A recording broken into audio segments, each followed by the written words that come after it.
South ఇండియాలోనే biggest sorry store మన Varahi silks మన విజయవాడ ఎంజీ రోడ్ లో డిసెంబర్ 4వ తారీఖున ఘన ప్రారంభం.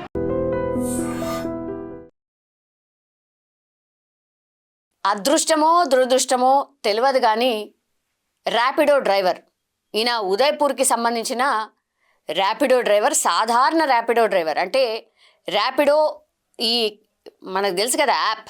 సో అందులో రైడ్లు చేసుకుంటూ బతికే వ్యక్తి.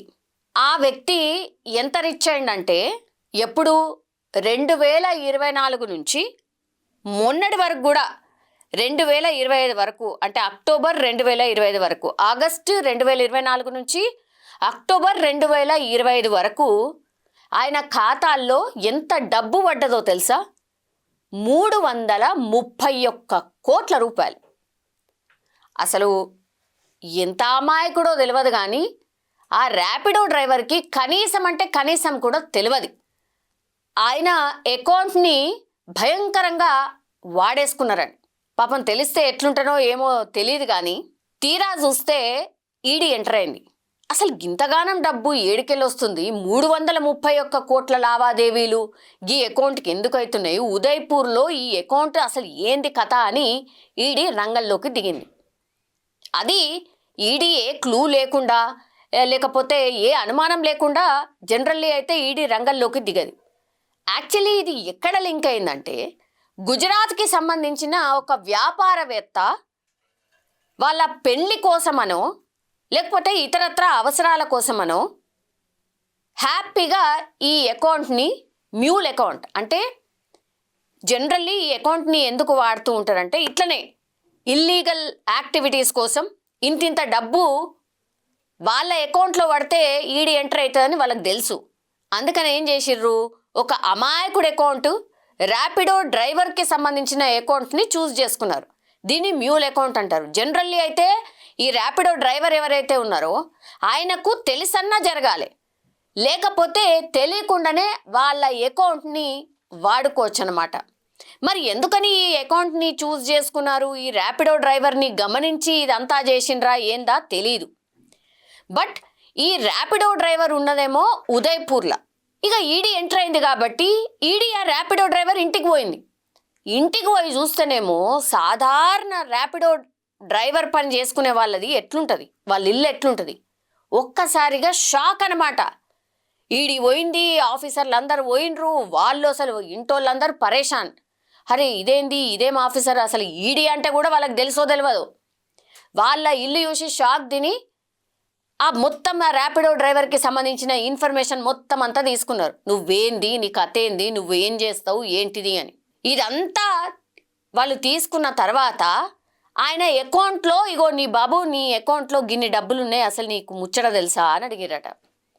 ఆయన నోరెళ్ళబెట్టి ఎన్ని సున్నాలో కూడా తెలియదు సార్, 331 కోట్లు అంటే ఎన్ని పైసలో కూడా లెక్క పెట్టుకోతందుకు ఎన్ని రోజులు పడుతుందో కూడా తెలియదు సార్. అసలు నాకు గన్నిగానం పైసలు ఉన్నాయని తెలిస్తే నేనెందుకు వాడుకోను, లేకపోతే నేనెందుకు ఇట్లుంటా సార్ అని పాపం అమాయకంగా చెప్పడం స్టార్ట్ చేసిండు. ఈడీ అధికారులకు సినిమా అర్థమైపోయింది. అచ్చా ఈయనది అసలు ఏమీ లేదు, ఈయన అకౌంట్ని మ్యూల్ అకౌంట్ లాగా వాడుకున్నారు బిందాస్గా. అమాయకుణ్ణి చేసి ఆయన అకౌంట్లోకి డబ్బులన్నీ ట్రాన్స్ఫర్ చేసి మళ్ళా ఆ అకౌంట్ల నుంచి డబ్బులు ఎక్కడెక్కడికైతే ట్రాన్స్ఫర్ చేయాలో అవన్నీ చేసిరు. సో ఒక పెళ్లికి సంబంధించిన వేడుక కోసం ఈ డబ్బుల్ని వాడినరు. అట్లాగే ఈ అకౌంట్లో ఎప్పుడైతే డబ్బుల ట్రాన్సాక్షన్ అంతా మొత్తం అంతా లిస్ట్ అంతా తీసుకుంటుంది కదా ఈడీ, తీసుకున్న తర్వాత ఒక అకౌంట్, అంటే ఈ ట్రాన్సాక్షన్స్ ఈ అకౌంట్ నుంచి చేసిన వ్యక్తి అకౌంట్ 1xBet యాప్కి, అంటే ఇది గేమింగ్ యాప్కి సంబంధించిన యాప్, ఆ యాప్కి కూడా లింక్ అయి ఉందట.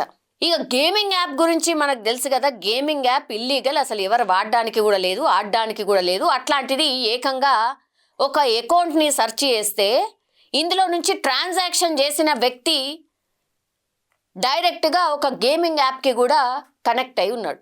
సో పూర్తిగా ఇప్పుడు దర్యాప్తు చేస్తే మరి ఎవరెవరి పేర్లు బయటకు వస్తాయో ఏందో తెలియదు కానీ పెద్ద పెద్ద తలకాయలే ఇన్వాల్వ్ అయినట్టు స్పష్టంగా అర్థమైంది ఈడీకి.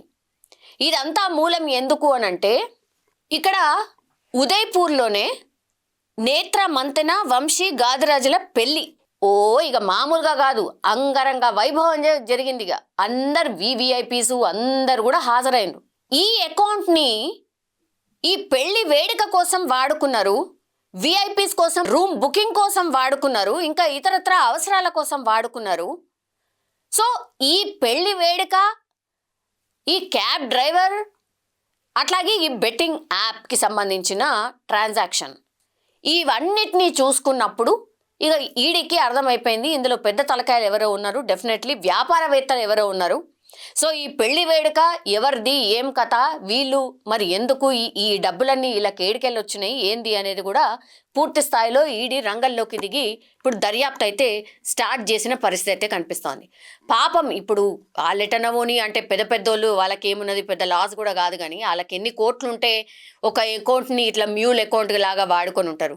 కానీ పాపం అనిపించింది ఈ ర్యాపిడో డ్రైవర్ని ఆలోచిస్తే. 331 కోట్ల రూపాయలు అకౌంట్లో ఉండి కూడా ఆయనకు ఈ ముచ్చట తెలవకపోవడం మాత్రం నిజంగానే పాపం అనిపించింది. ఈడీ అధికారులు ఎంటర్ అయ్యి, బాబు నీ ఖాతాలో 331 కోట్ల రూపాయలు ఉన్నాయి బాబు అని అంటే అసలు ఆయనకు ఇక నోట్లకెళ్ళి మాట కూడా రాలేదట. అవి ఎన్ని సున్నాలు ఉంటాయో తెలియదు, ఎంత ఉంటాయో తెలియదు. అయ్యో ఇది తెలిసి ఉంటే నేను ఎప్పుడో సెటిల్ అయిపోతుంటుంది కదా అని ఆయన మనసులో డెఫినెట్లీ అనుకొని ఉంటాడు. ఎవరైనా సరే ఇన్ జనరల్ పబ్లిక్, ఇప్పుడు మనమైనా అరే 331 కోట్ల రూపాయలు మన అకౌంట్లో పడ్డాయి అని అంటే అది మనకు తెలియకపాయే అని తర్వాత ఎవరో ఆఫీసర్ వచ్చి చెప్తే ఎట్లుంటుంది రియాక్షన్? నిజంగా పాపం ర్యాపిడో డ్రైవర్ మాత్రం పాపం అనుకోవాల్సిందే, ర్యాపిడో డ్రైవర్ని మాత్రం. సో ఈ ఇన్సిడెంట్ మీద మీ అభిప్రాయం ఏంటి? అంటే మీకేమనిపించింది? నిజంగానే మీ అకౌంట్లలో కూడా ఇట్లా తెలియకుండానే డబ్బులు వడి ఆ తర్వాత ఆఫీసర్లు ఎంటర్ అయ్యి మీ ఇంటికి వచ్చి బాబు నీ అకౌంట్లో ఇన్ని డబ్బులు ఉండే నీకు తెలుసా తెలియదా అన్నప్పుడు మీ రియాక్షన్ ఏముంటుండొచ్చు? కామెంట్ రూపంలో తెలియజేయాల్సిందిగా కోరుతున్నాం. నిజంగా ప్రస్తుతం ఉన్నటువంటి సమాజం దేనికి ప్రయారిటీ ఇస్తుంది? ఆర్థిక సంబంధాల చుట్టూ మాత్రమే తిరుగుతుంది. మళ్ళీ ఎన్నికలంగానే చాలా విరక్తి కలుగుతాం. మంచి అనిపిస్తుంది కదా, లేడీస్ కూడా ఛాలెంజింగ్ జాబ్స్ చేసినప్పుడు చాలా బాగుంటది. ట్రాఫిక్ అసిస్టెంట్స్ గా నియమించిన ట్రాన్స్జెండర్స్ అందరితో సాల్యూట్ చేయించుకుంటున్నారు. ఫుడ్ డెలివరీ ఇవ్వటానికి వెళ్ళినటువంటి డెలివరీ బాయ్ అనిల్ పై కళ్ళ ముందు